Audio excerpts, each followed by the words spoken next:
Voilà, c'est bon? Alors bonjour à tous. Bonjour. Nous allons essayer de vous présenter le CAP AEPE. C'est la nouvelle appellation du CAP Petite Enfance. Et on va d'abord se présenter, peut-être que ce serait mieux. Léa, Léa. Alors moi je m'appelle Léa et je suis apprentie au CFA pour le CAP AEPE à 9 ans. Émilie? Alors, Cabrita Émilie, je suis formatrice depuis le début d'année sur le CAP. Pour vous expliquer un petit peu mon parcours, moi j'ai fait un BEP carrière sanitaire et sociale. J'ai poursuivi un bac et par la suite j'ai fait des études de travailleur social, ce qui m'a amenée aujourd'hui à être formatrice auprès du CAP. Moi c'est Stéphanie, je suis formatrice pour les matières professionnelles, mais aussi en mathématiques et en PSE, prévention santé environnement. J'interviens aussi à l'Institut Saint-Simon. Muriel. Alors Muriel Saget, je suis puéricultrice. Je suis avec Émilie donc et Stéphanie. Nous sommes les trois formateurs sur le CAP AEPE, accompagnant éducatif petite enfance. J'ai un parcours hospitalier et également en tant que directrice de crèche, l'établissement d'accueil du jeune enfant et une expérience de formatrice auprès des auxiliaires de puériculture également et des puéricultrices. Très bien. Donc, Stéphanie, tu nous présentes un peu plus ce CAP? Ce CAP est délivré par le ministère de l'Éducation nationale. Nous proposons deux types de formations, une en 1 an et une en 2 ans. Alors, ce qu'il faut dire, c'est que les élèves en 1 an, les apprentis en 1 an et en 2 ans sont ensemble une partie de la semaine. Elles ont le même planning et elles ont des cours communs. Oui. Donc, qui est concerné par ce CAP, Stéphanie? Dès la fin de la 3e, à 15 ans ou même à 16 ans, après un bac professionnel, un BEP, un bac et tout autre cursus, on peut prétendre à ce CAP. D'accord. Et les conditions d'entrée en formation? Il faut un contrat d'apprentissage. Alors, c'est quoi un contrat d'apprentissage? Tu peux nous en dire un peu plus? Il faut trouver une structure qui veuille bien nous accueillir tout le long de la formation.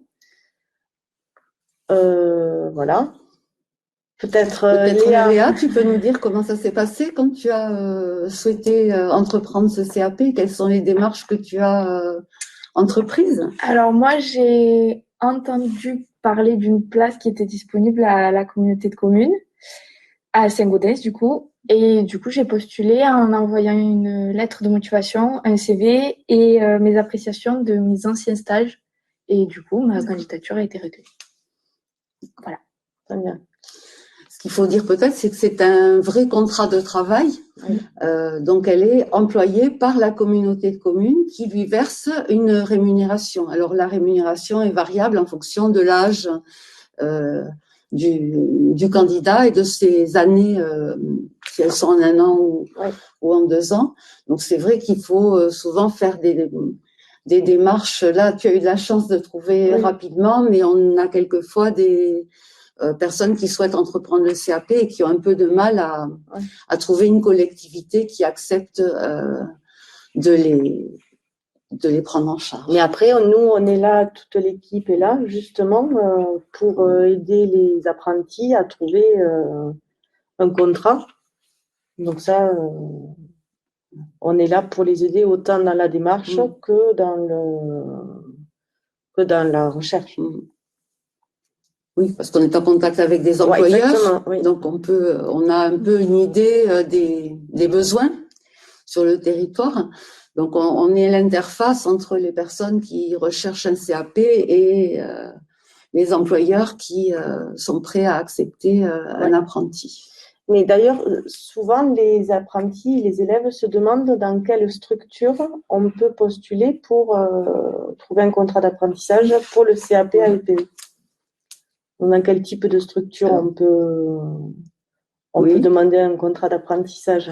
Alors, on peut demander un contrat dans une école maternelle en tant qu'ATSEM. On peut demander un contrat dans un établissement d'accueil du jeune enfant, alors que ce soit une crèche collective, crèche familiale ou halte garderie. Et on peut également, ça c'est souvent les personnes qui souhaitent s'engager dans cette formation l'ignorent, on peut aussi travailler auprès d'une assistante maternelle agréée. Alors, il y a quelques conditions pour l'assistante maternelle, il faut qu'elle ait un certain nombre d'années d'expérience, mais c'est tout à fait possible. Donc, à la fois l'accueil à domicile, individuel, et à la fois l'accueil en collectivité, ou également dans les ALAE, l'accueil de loisirs associé à l'école, qui prend en charge les enfants le matin avant l'école, à midi au moment de la restauration scolaire, et le soir après l'école. Donc tous ces lieux-là, c'est quand même extrêmement varié, sont accessibles aux personnes en CAP. La seule contrainte, c'est qu'il faut que toutes les apprentis aient eu au moins 4 semaines d'expérience auprès des enfants de moins de 3 ans, donc en établissement d'accueil du jeune enfant. Donc celles qui sont à l'école seront obligées de faire une période complémentaire auprès du jeune enfant, alors que celles qui sont déjà dans une crèche, par exemple, n'auront pas besoin d'aller ailleurs. Voilà, c'est un petit peu la difficulté. C'est ce qui s'est passé pour toi. Non, parce donc que toi, tu es déjà en crèche. En crèche, ouais. Mais tes collègues ont dû, dans la promotion, celles qui sont en ALAE, par exemple, elle a dû faire 3 semaines chez une assistante maternelle. Voilà. Alors, on peut peut-être expliquer la différence entre la formation en 2 ans et la formation en 1 an. La formation en 1 an, ça concerne des élèves qui auraient déjà un diplôme, CAP, Bac Pro, BEP et tout autre diplôme. Donc, ces personnes sont dispensées des matières générales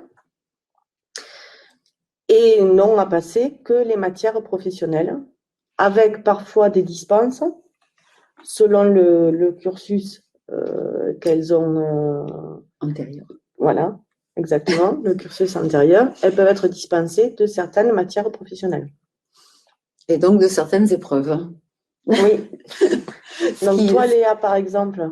Moi, je passe que le P2 et la PSE parce que j'ai eu mon BEP service aux personnes et mon bac pro SAPAT. Voilà. Donc tu as que deux épreuves plus la PSE. Oui, du coup 2. Oui, c'est ça. Alors ces matières professionnelles, justement. Stéphanie? Oui, elles sont... avec toutes les compétences et les savoirs à acquérir sont regroupés en 3 grands domaines professionnels. Donc, il y a ce qu'on appelle, nous, EP1, EP2, EP3, enseignement professionnel 1, 2 et 3. Il s'agit d'accompagner pour le premier le développement du jeune enfant. Ensuite, il y a exercer son activité en milieu collectif. Et enfin, exercer son activité en milieu individuel. C'est-à-dire que le socle EP1, c'est très transversal et ça concerne, ça concerne tout ce qui est de la connaissance de l'enfant, autant en anatomie, physiologie que son comportement. Le P2, c'est plus les spécificités de l'accueil collectif, donc tout ce qui est la gestion de groupe, la mise en place d'activités, les relations avec les familles. Ouais. Et le P3, c'est tout ce qui concerne l'enfant chez une assistante maternelle ou en accueil individuel, avec tout ce qui concerne le projet d'accueil, les contrats, les conventions collectives, les règles particulières et les contraintes, la réglementation aussi en lien avec cet accueil individuel et l'agrément des assistantes maternelles. Donc, tu vas nous dire, Stéphanie, concrètement, comment se déroule la formation au CFA? Alors, la spécificité, c'est que il y a 2 temps de formation. Un temps au CFA, où là, effectivement, donc, les formateurs interviennent et ça s'est réparti sur 12 semaines en tout sur l'année. Il y a ensuite l'autre temps, c'est en entreprise, donc en structure, en école, en crèche. Et donc, sur cette formation, comme dans toutes les formations, qu'elles soient professionnelles ou pas, on a des cours théoriques, bien sûr, donc tout ce qui est tous les apports sur la connaissance de l'enfant, la façon dont il fonctionne, avec des moyens les plus variés possibles pour pouvoir répondre aux demandes des apprentis, donc des supports écrits, bien entendu.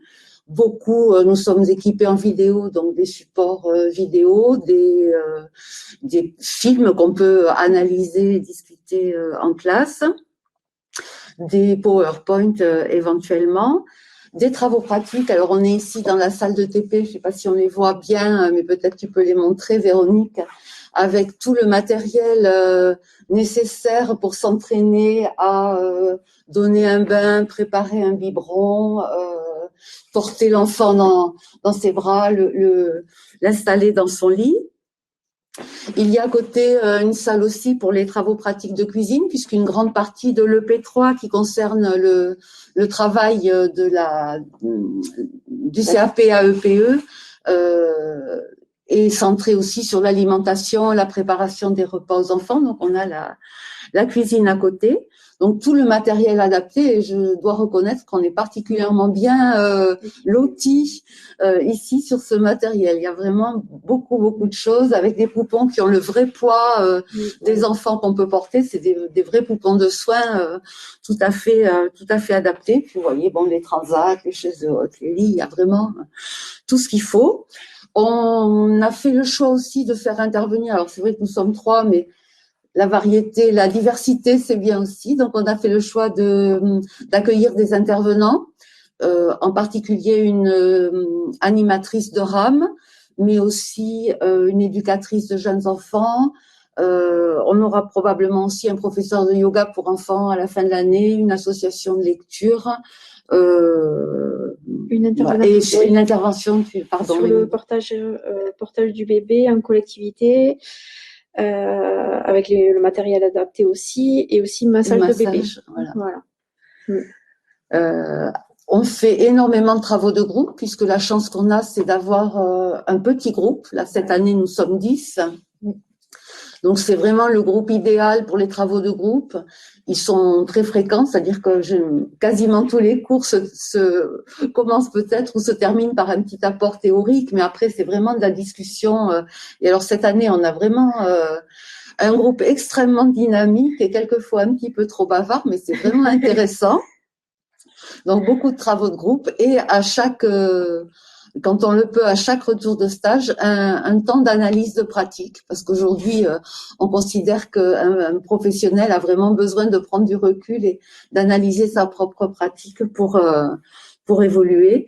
Et on a prévu toute l'année des entraînements pour aussi faire baisser un peu la pression et le stress, des entraînements aux épreuves orales et écrites. Alors, ce qu'il faut dire aussi, c'est qu'on est assez souple malgré nos âges et que on a pu s'adapter à des circonstances un peu particulières. L'année dernière en particulier, où on a pu continuer à suivre les élèves et à assurer nos cours en visio. Et même faire passer certaines épreuves orales en visio avec le groupe d'élèves. Alors, ça a été c'était une nouveauté l'année dernière. Ça a été au début un peu compliqué, surtout pour les apprentis. Je dis élèves, mais c'est apprentis. C'est un autre contexte. Ça nécessite quand même beaucoup de volonté et d'implication en fait pour travailler chez soi et derrière un ordinateur. Mais bon, ça c'est quand même ça s'est bien passé. C'est très bien passé parce qu'on utilise quand même beaucoup de moyens de communication qu'on peut le plus possible. On arrive à communiquer par mail, en faisant des visios, Zoom. On a un groupe aussi WhatsApp. On a un groupe WhatsApp sur la formation. Oui. Voilà. Donc, ce qui fait que quand les apprentis sont en structure. On s'envoie également, hier soir encore, je vous ai des envoyé messages. un message pour faire un petit point, pour prendre des nouvelles. Voilà, donc on reste toujours tout en communication. Connectée et Ouais. réactive, Ouais. surtout toi, Stéphanie. Il faut dire, c'est que c'est Stéphanie qui est C'est vrai, référente. je l'ai pas dit, Voilà, elle est trop modeste, elle est Ouais. référente de la formation. Donc, quand il y a des questions, c'est à elle qu'il faut Voilà. les poser. Et puis, on a aussi des possibilités d'accueillir des apprentis en situation particulière. Tu peux nous en parler, Alors, Stéphanie? oui, bien sûr, on s'adapte aux situations et aux différents apprentis. On a sur le CAP, AEPE et bien sûr sur le CFA en général, une référente handicap qui suit les apprentis pour demander des adaptations, qu'est-ce qu'il y a? Bon, évidemment, on prend en compte les PAP, les projets d'accueil personnalisés. On adapte nos cours en fonction. Des temps supplémentaires pour les épreuves. Exactement, des temps supplémentaires pour les épreuves. Et en début d'année, il y a un diagnostic aussi Oui. qui est fait par cette référente Oui. qui fait passer des petits tests à chacune des apprentis pour voir, évaluer leur capacité, éventuellement déceler certaines difficultés qui auraient pu passer inaperçues dans leur formation. Et finalement, ça concerne pas mal d'apprentis. Donc ça concerne, ça peut être de la dyslexie, de la dyspraxie et des troubles de l'apprentissage en général. Donc ça, on arrive très bien à s'adapter. Il y a aucun problème.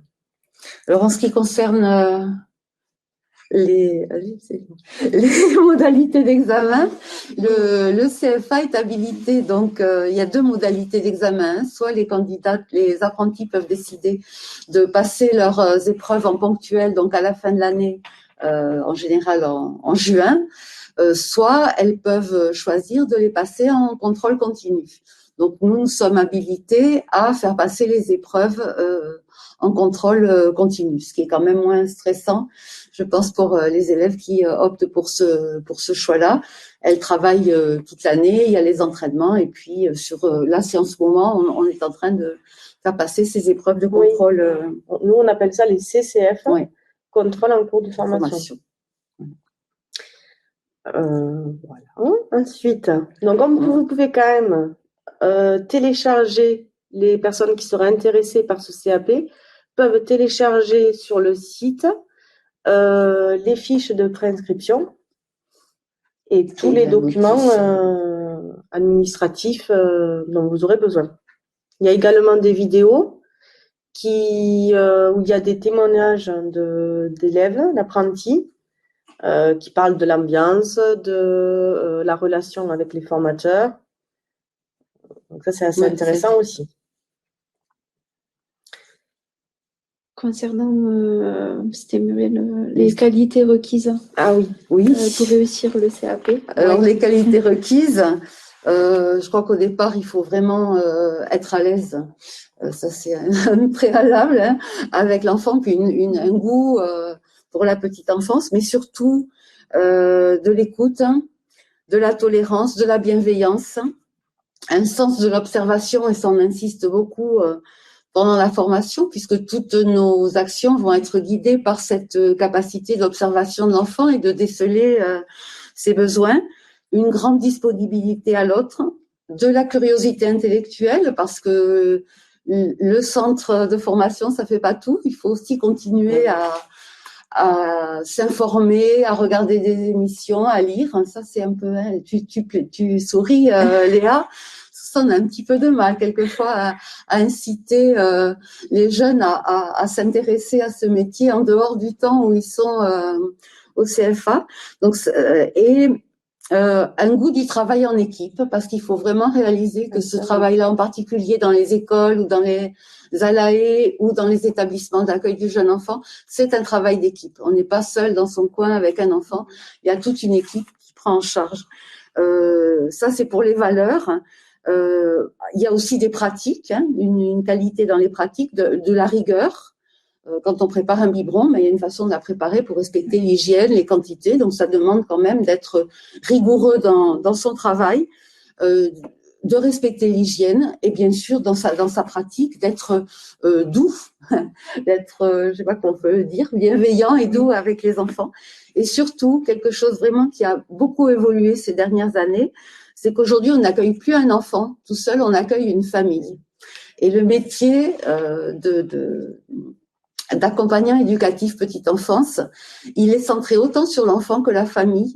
Et aujourd'hui, la parentalité, c'est vraiment au cœur du travail des professionnels petite enfance. C'est-à-dire comment j'accueille cet enfant, mais comment j'accueille sa maman, comment j'accueille son papa, comment je fais les transmissions, comment je peux les rassurer quand ils ont des questions à poser, comment je peux les revaloriser dans leur fonction parentale. Et ça, c'est peut-être pas évident quand on s'engage dans ce métier-là, parce qu'on ne voit que l'enfant. Hein. Je vais m'occuper des enfants, voilà, c'est un peu comme si c'était les miens.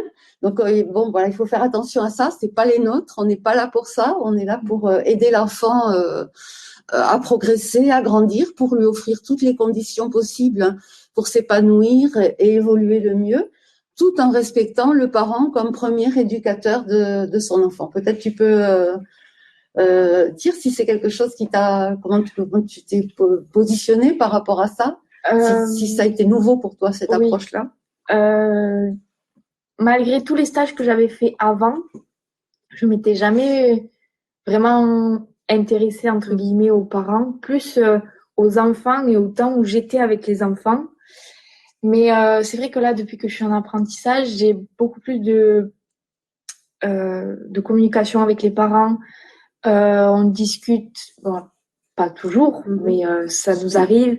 Ils nous posent des questions, ils nous demandent de l'aide, ou alors il y a des familles d'accueil aussi qui ont besoin d'aide et d'orientation, et du coup on est là pour ça. Et ça, c'est vrai qu'au début on n'y pense pas forcément. Voilà. Oui, donc tout ça pour dire que la formation, elle est loin d'être que théorique. Oui.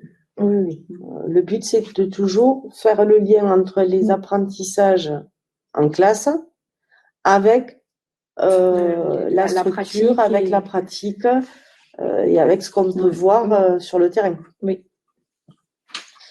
Pour suivre Léa, tu l'as dit tout à l'heure, tu as fait la formation, tu fais le CAP en un an. Oui. Et qu'est-ce que tu peux nous en dire de la formation? Alors, je trouve que la formation, elle est hyper intéressante parce qu'on aborde vraiment énormément d'aspects de la petite enfance. Et on peut échanger. Si on comprend pas, les formateurs nous réexpliquent. On y va à notre rythme. Et c'est vraiment, on arrive à discuter tous ensemble. Et je trouve que c'est très formateur, du coup. Ensuite, pour les épreuves, on a été pris en charge dès le début. On nous a expliqué dès le début ce qu'on avait à faire, comment on allait le faire, etc. Et puis, comme disait Stéphanie, on a des entraînements tout au long de l'année. Du coup, franchement, je trouve que c'est très bien. Vous êtes bien préparé, normalement. Exactement. Et l'intérêt justement d'être en cours, est-ce que c'est pas trop compliqué d'avoir des temps en cours, des temps en Je trouve justement que c'est mieux. Parce que déjà, quand on est en cours, on peut se reposer entre guillemets du travail. Et c'est pas le même travail. Oui, voilà. Non, mais ce que je veux dire, c'est que quand on est sur le terrain, on est vraiment dans le monde du travail pur, on va dire. On doit être, comme dit Muriel, à la disponibilité des enfants, des parents. Alors que quand on est en cours, on a le temps de prendre du recul, de réfléchir à sa pratique, de réfléchir est-ce que c'est fait pour nous ou pas? Est-ce que je vais faire ça toute ma vie ou pas? Et puis, la théorie, c'est bien, mais la pratique, c'est mieux, je trouve. Associer les deux, c'est génial. On arrive à... comment dire? On a un certain professionnalisme et du coup, quand on sera embauché, ça se ressentira et nos patrons seront contents. Donc, je trouve qu'il n'y a que des avantages. à l'apprentissage. Et en plus de ça, on est rémunéré. Donc, Oui, ça, c'est pas mal aussi. ça, c'est chouette. Hein. Ben, c'est Je trouve aussi, que c'est pas... ça valorise aussi le Oui. travail que vous faites. Hein. On se sent vraiment Oui, comme un professionnel, en fait. Salarié. Et du coup, vraiment, c'est bien autant pour l'apprentissage que pour nous. On se sent utile et inclus dans l'équipe. Franchement, je trouve que c'est très bien. Parce que dans l'apprentissage, vous avez un maître d'apprentissage. Oui. Qui, quand même, vous guide, on a une on vous lâche pas certaine... comme ça. Moi, en tout cas, avec ma tutrice de stage, on a une relation très fusionnelle, peut-être pas, mais on s'entend vraiment très bien. Si j'ai des questions, je sais que je peux lui poser.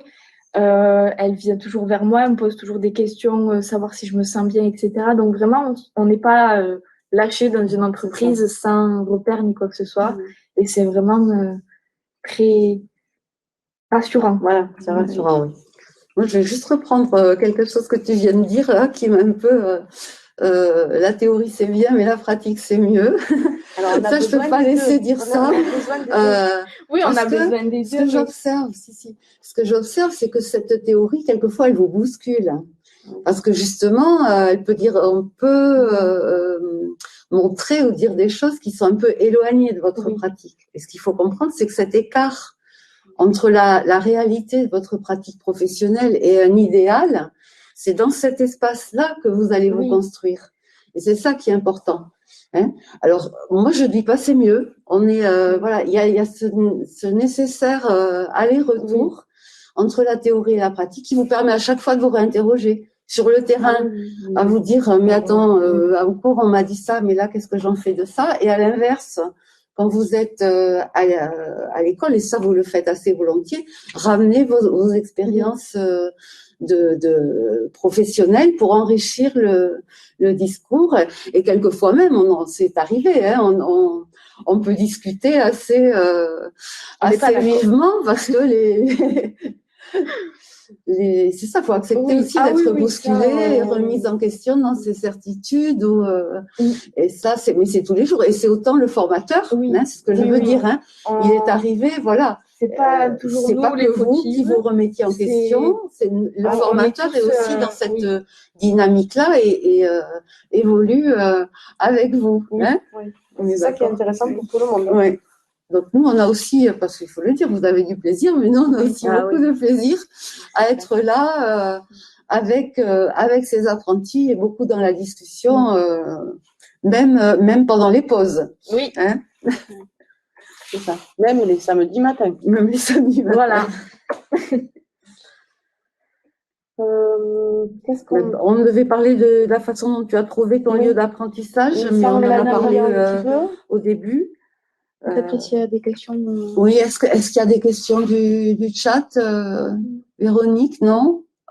Alors, soit c'est qu'il y a personne, soit c'est qu'on a été très précis. Peut-être, Muriel, après la formation, après l'obtention du CAP AEPE, on peut aussi faire évoluer sa formation et opter pour d'autres métiers. Oui. Alors déjà, avec le CAP, on va commencer avec le CAP. Il y a pas moins de 1, 2, 3, 4, 5, 6, 7, 8 métiers, 8 professions qui peuvent être exercées, que ce soit en milieu familial ou en milieu collectif. Alors, il y a la garde d'enfants à domicile, c'est-à-dire des personnes qui se déplacent chez les parents pour accueillir les enfants. Assistante maternelle, mais ça nécessite d'obtenir un agrément du conseil départemental. ATSEM, ce sont les agents territoriaux spécialisés des écoles maternelles, donc qui s'occupent des enfants de maternelle en collaboration avec le professeur des écoles. On peut être agent de crèche. Alors, agent de crèche, c'est plus un agent polyvalent qui peut à la fois faire de l'entretien des locaux, mais aussi participer à l'accueil des enfants. On peut être aide auxiliaire de puériculture. Là, on est plus centré sur le travail auprès des enfants. On peut être aide éducateur de jeunes enfants, agent d'animation donc dans les ALAE. Alors là, c'est toujours intéressant de compléter la formation avec un BAFA, par exemple. Hein. Les employeurs apprécient beaucoup les personnes qui ont la double qualification BAFA et CAP petite enfance. On est quasiment sûr de trouver du travail dans l'animation ou animateur petite enfance, donc pour les 6-12 ans. Donc, on peut trouver pour les 3-6 ans et 6-12 ans. Donc ça, c'est pour ce qu'on peut faire tout de suite avec un CAP, et il y a énormément de postes. Alors c'est vrai, beaucoup dans l'animation, pas mal en garde individuelle, peut-être un petit peu moins ATSEM, parce que pour être ATSEM, non seulement il faut avoir le CAP, mais il faut ensuite passer les concours de la fonction publique territoriale. Donc ça peut bloquer un certain nombre de personnes. Ce concours, il n'est pas si compliqué que ça, hein, ça consiste à un oral. La problématique, c'est qu'il y a très peu de postes, puisque après on est titularisé dans la fonction publique. Donc là, les postes sont un peu plus rares. Il y a beaucoup de candidats, mais il n'y a pas énormément d'élus. Voilà. Et ce que permet ce CAP, c'est en quoi moi je trouve qu'il est vraiment intéressant. C'est peut-être pour certaines personnes qui à un moment ont pu décrocher du système scolaire ou trouver vraiment que c'était pas intéressant, qui raccrochent un peu les wagons avec le CAP, c'est de continuer leurs études. Donc, soit pour être auxiliaire de puériculture, auxiliaire de vie sociale, moniteur éducateur, aide médico-psychologique, éducateur de jeunes enfants, ou repartir sur des bacs pro, pour des personnes qui auraient quitté la formation en 3e, par exemple. Donc, dans toutes ces formations, la plupart du temps, le fait d'avoir le CAP AEPE permet d'avoir des dispenses de scolarité ou des dispenses d'épreuves. Donc ça, il faut se renseigner pour chaque métier. Là, ça serait un peu fastidieux de le redire à chaque fois. Donc, c'est des études plus ou moins longues.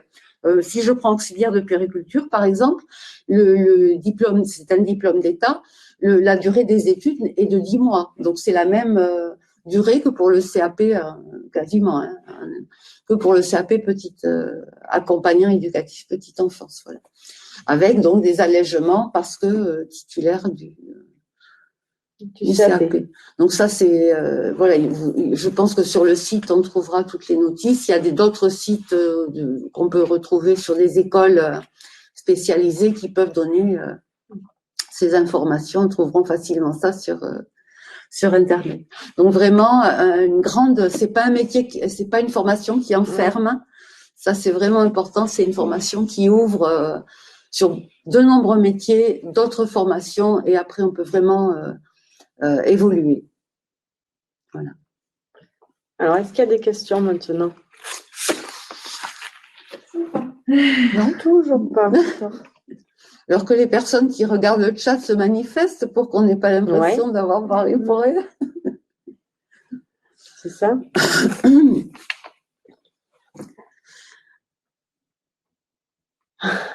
Je sais pas, Véronique, est-ce que toi tu aurais des questions ou est-ce qu'on a été complète puisque tu nous as écoutés C'est assez complet. Bien expliqué. Peut-être que on n'a peut-être pas parlé trop de la formation en 2 ans. Oui. Ah oui. Donc, la formation en 2 ans, c'est le même principe, à part qu'en plus des matières professionnelles, il y a des matières générales. Donc, quelles sont les matières générales? C'est mathématiques, français, histoire et géographie, sport, et PSE, mais qui est un peu entre les deux, matière générale ou matière professionnelle, en tous les cas, tout le monde la passe. Que ça soit en 1 an ou en 2 ans, tout le monde passe cette épreuve. Concernant les épreuves, il y a 2 oraux et 2 écrits du coup. Et 2 écrits, donc EP2 et PSE. Voilà. Donc il n'y a pas énormément d'épreuves finalement. Peut-être si on parlait de commodité aussi. De l'environnement, l'internat, la cantine. Oui, voilà, les personnes qui viennent de loin. Oui. Voilà. Donc, tu vas en parler, Léa? Alors, Léa, elle n'est pas interne. Non, mais il y a des... Oui, alors, il y a un internat, une cantine scolaire Et on a un foyer au CFA. Donc, c'est-à-dire que quand il fait froid, quand on se lève, enfin, elles se lèvent tôt parce que moi, j'y suis pas. Mais quand elles se lèvent tôt, elles peuvent aller au foyer s'il fait froid, si elles ont besoin de se réchauffer, se faire un café. Ça aussi, on y a droit. Ça, c'est hyper cool. Et Un centre de documentation. oui, il y a le CDI. Et du coup, elles sont aussi en lien forcément avec le lycée, parce que le CFA est dans le lycée. C'est la CPE qui gère l'internat, CPE du lycée du coup. Et voilà. Ouais. Après, en termes de commodité, il y a une gare à Saint-Gaudens avec une navette qui permet d'avoir accès au CFA voilà, le lundi et le vendredi, qui fait les trajets. Voilà. Oui, il faut dire qu'on est dans un environnement quand même privilégié, hein, puisqu'il y a de l'espace. Qu'on aura bientôt des brebis. Les bâtiments sont neufs, aérés, très clairs. Il y a beaucoup de verdure, des arbres. Enfin, vraiment, on est dans un endroit très privilégié. Dans une petite structure plutôt, donc ça c'est agréable. Oui. À taille humaine. Voilà. C'est ça. Avec des animaux pas loin. C'est vrai qu'on a les oies derrière le CFA. Il va y avoir des brebis. Des brebis. D'accord. Oui. Ça ne devrait tarder apparemment. Après, je crois qu'il y a les rendez-vous téléphoniques, justement, s'ils veulent des informations. Oui. Ils peuvent prendre rendez-vous sur le site. Hein. Oui. Des rendez-vous téléphoniques, des rendez-vous même individuels sur place. On peut organiser ça avec des visites du CFA, un par un, hein, par rapport aux réglementations sanitaires. Oui. Je crois qu'il y a la possibilité de faire des mini-stages aussi. Oui, j'ai vu ça.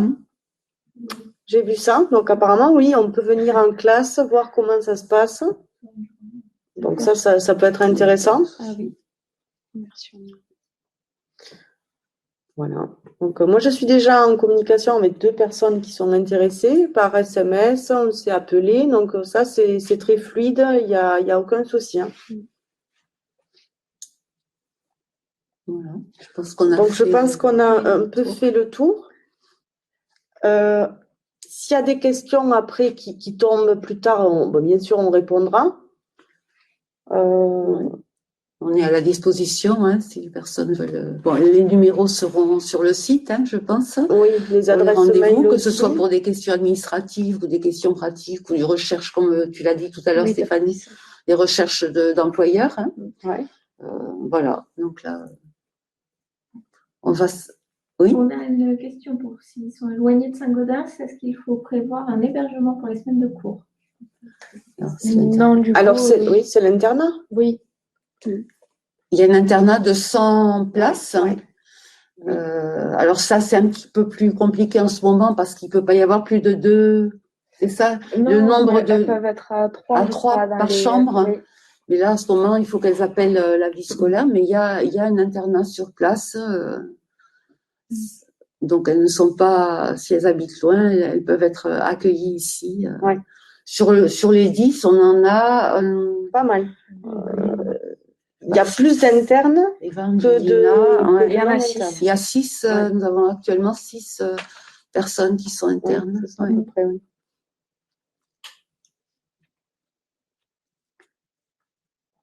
Il y a d'autres questions, Véronique? Non. C'était la seule. Hein. Merci pour la question. Oui. On va peut-être s'arrêter. Oui. Si on a fait le tour et s'il n'y a pas d'autres questions, on attend 2 minutes, mais c'est bon? Bon. Écoutez, merci. Merci à Léa merci beaucoup. Témoigner de son année de formation. Et puis, on attend avec impatience les nouveaux apprentis pour l'année prochaine. Et des questions éventuelles, des rendez-vous. Voilà, on est tous et toutes mobilisés. Alors, on a une autre question qui vient d'arriver. Je voulais savoir, en apprentissage, combien d'heures par semaine faut-il faire? Ah oui, c'est vrai, c'est une bonne question. On devait en parler justement. C'est 35 heures.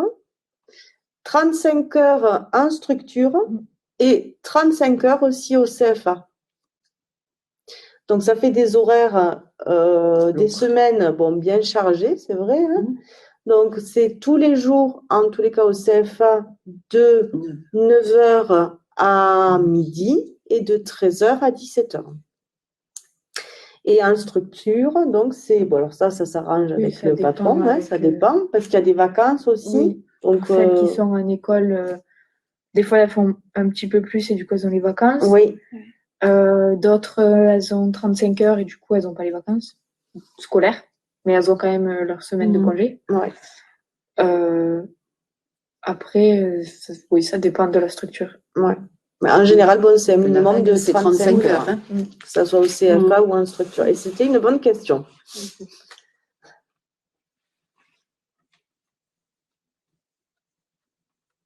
On vous remercie pour vos explications. Avec plaisir. Bon, donc, on va attendre un peu peut-être s'il y a d'autres questions. Voilà.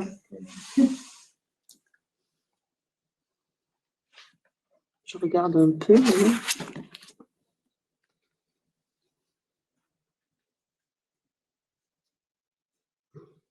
Je ne sais pas si on l'a dit, mais il y a toutes les fiches sur le site. Oui, les notices, les fiches descriptives, les numéros de téléphone, enfin toutes les informations pratiques sont sur le site.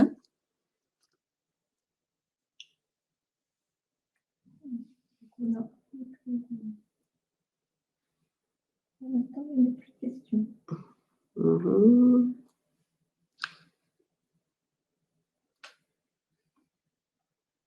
Oui, je pense qu'on a fait le tour. On va dire au revoir alors. Oui. Hein. Merci pour tous ceux qui ont regardé cette chaîne et ces journées qui étaient présentes à ces journées virtuelles, hein, portes ouvertes. C'était une nouveauté. Oui, c'est une première. Ça se voit peut-être hein, qu'on n'est pas prêt. Et puis donc à bientôt, on espère. Au revoir. Excusez-moi. Du coup, j'avais une autre question. Mais voilà, c'est peut-être c'est ça. J'avais une question par rapport aussi à la rémunération, parce que j'ai eu un rendez-vous dans une structure avec une maîtresse. Oui. Alors la rémunération. C'est le pourcentage en fonction de la. Ouais, c'est en fait il y a deux choses. Alors je crois que la rémunération de la stagiaire dépend de son âge. Oui. Selon qu'elle est mineure ou majeure et selon qu'elle est en première ou en deuxième année ou qu'elle fait en 1 an ou en 2 ans. 1 an ou 2 ans. Donc là, et pour l'employeur, il y a aussi un coût qui va être différent. Là aussi, selon que c'est un employeur public ou un employeur privé. Exactement. Et les aides à l'employeur, puisqu'il y a des aides de l'État, elles vont être aussi variables selon que l'employeur est public ou privé. Donc, c'est des pourcentages du SMIC, hein, donc peut-être trouveront le. C'est ça. Sur Internet, ça le trouve. Oui, ça se trouve assez facilement sur Internet, parce que là, c'est peut-être un peu fastidieux. Mais tu peux donner un exemple, je peux donner un exemple pour avoir une idée. Oui. Pour une formation en 1 an avec dans le secteur privé, ça va être a priori dans les 600 euros par mois quand on a de 16 à 17 ans. Voilà. Mais quand on a de 18 à 20 ans, dans les plutôt 800 euros par mois, et plus de 21 ans, 900. Alors c'est approximatif, hein, c'est pas exactement les chiffres précis. Et c'est effectivement un pourcentage du SMIC.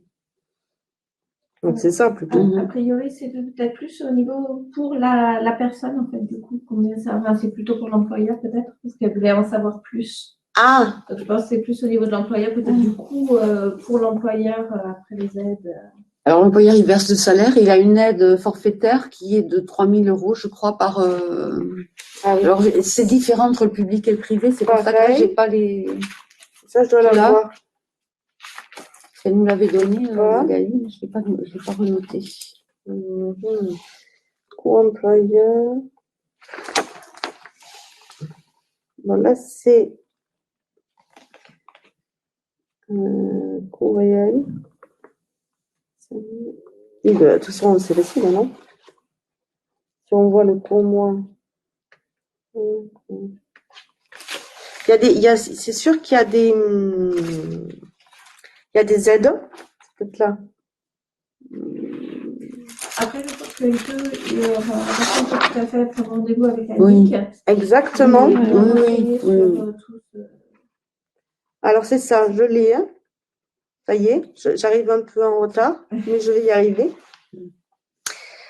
Alors, ça serait pour les entreprises de moins, oui, c'est ça, de 250 salariés. Dans le secteur privé, il y a une aide de 5 000 € pour, si on prend un mineur en apprentissage, et une aide de 8 000 € s'il s'agit d'un majeur.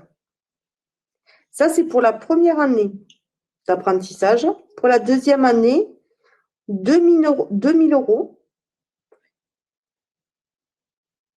2 000 €. Oui. Voilà. Et du coup, moi j'ai une question. Du coup, s'ils sont en première, enfin, s'ils le font qu'en un an, ils sont considérés première année ou deuxième année? Ils sont en considérés en coût, Oui, en salaire, c'est la deuxième année. C'est comme s'ils étaient en Oui.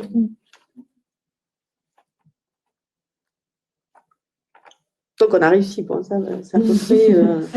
C'est ça, on a trouvé. Bon, ça a pris du temps, mais on a trouvé. Donc, est-ce que ça a permis d'aider la personne qui posait la question? Est-ce que ça a été assez clair?